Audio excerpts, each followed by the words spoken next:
gagawin natin ngayon ay ititrim na natin siya.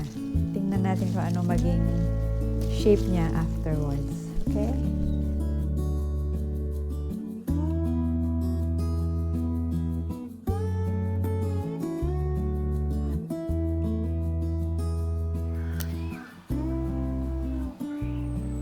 So ito yung na-save natin sa niripat ko na bay tree.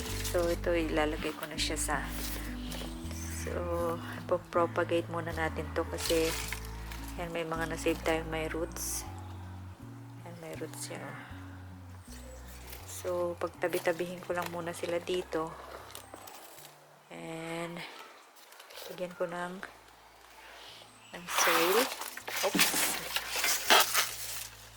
Ito, may soil ako dito. So, lalagyan lang natin ng ganyan. So, lagay ko lang. Para makasave tayo ng space kasi hindi natin alam kung lahat yan mabubuhay. Yan. Yan ang ginagawa ko. And then, after kung mga few weeks or months, saan matagal bago malaman kung buhay sila eh. So, ang ginawa ko, binawasan ko sila ng leaves para mag-concentrate yung energy sa pag-form ng roots. Ayan. Kasi malalaman nating buhay siya kung may umusbong na siyang ayan, yung mga baby leaves niya, diba? Kaya dapat mag-iwan lang tayo ng 2 to 3 leaves.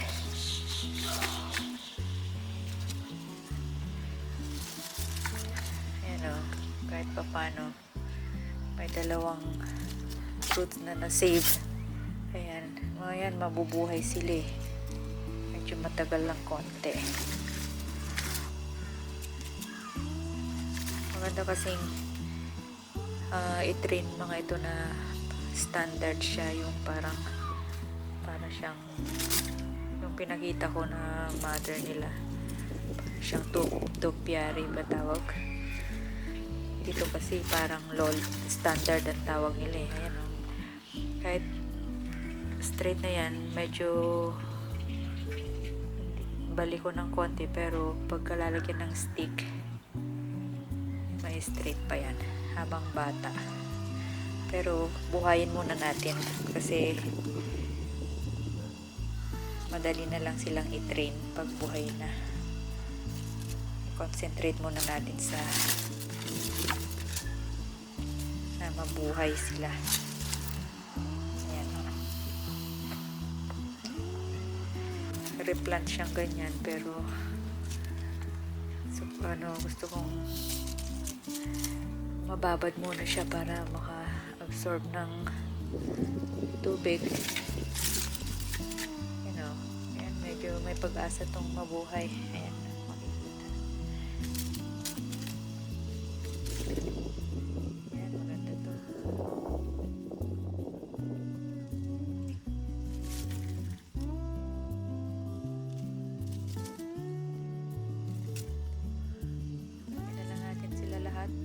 Tsaka natin sila sabay-sabay na takpan ng lupa, compost. Then bali ang compost ko is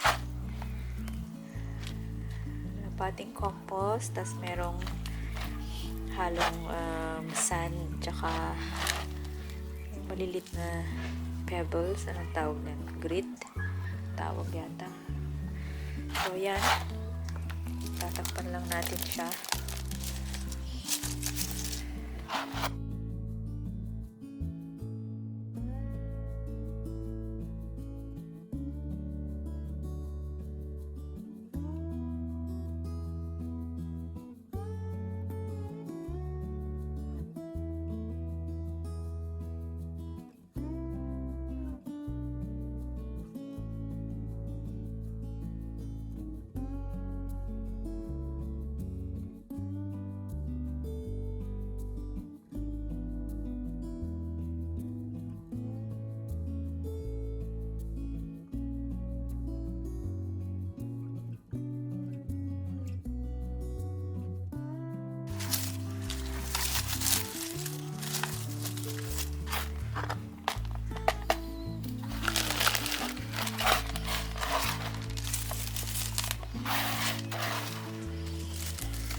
tubig para matakpan yung mga air pockets. So, ganyan lang.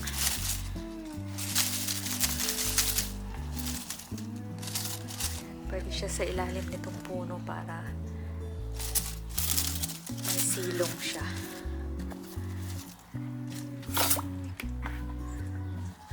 At yung isa naman, yung iba kasi hindi ko siya nabunot na may roots. So ito yung mga walang roots. Pwede pa rin itong i-propagate, pero kailangan natin siyang, ayan o, wala siyang roots. Propagate natin yan na merong rooting hormone ang ilalagay. Ididip natin sa rooting hormone.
Yan, nagka-shape na siya, di po ba? Ganda na. Natanggal ko yung mga yellow leaves niya para naman maganda siyang tingnan.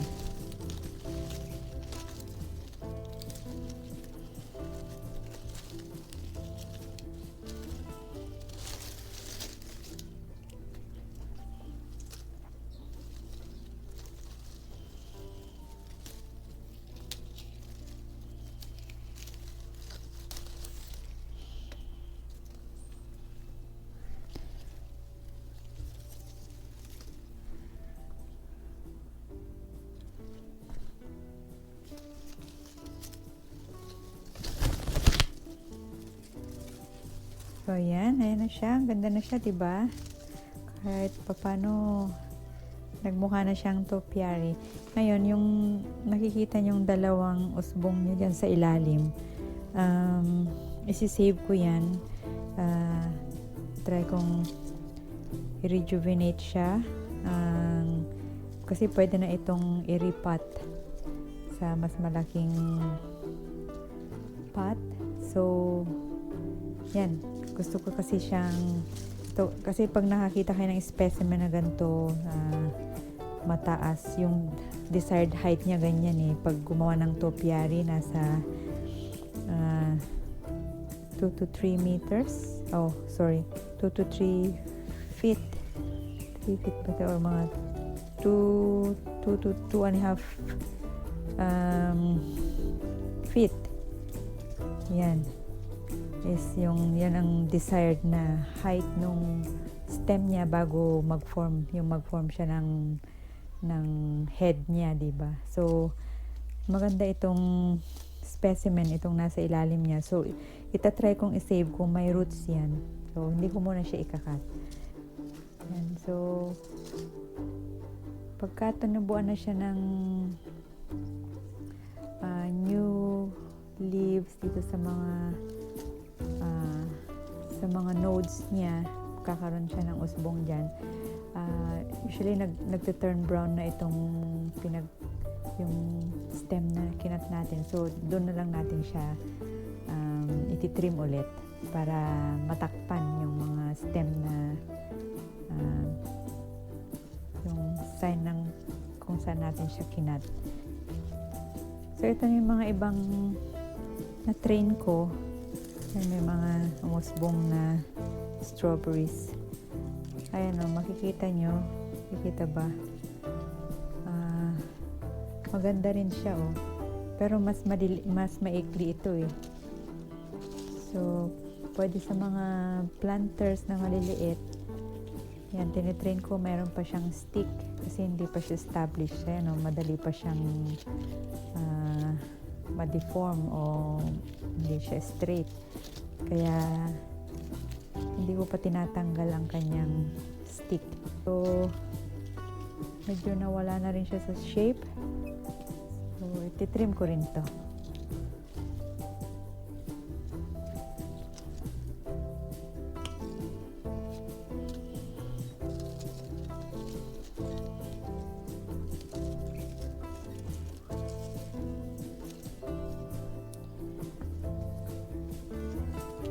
Yan, medyo mahirap pang kunin yung tamang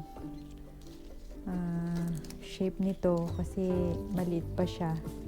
Pero habang the more na ititrim siya, the more na magiging mas makapal ang kanyang mga usbong. Magdo-double branch siya, diba?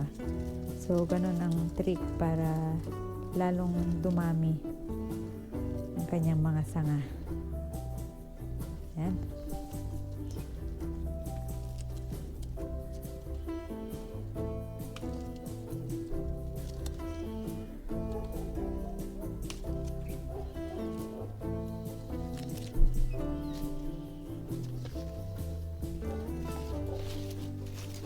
Meron ding isa pa dito. Well, meron siyang usbong na isa.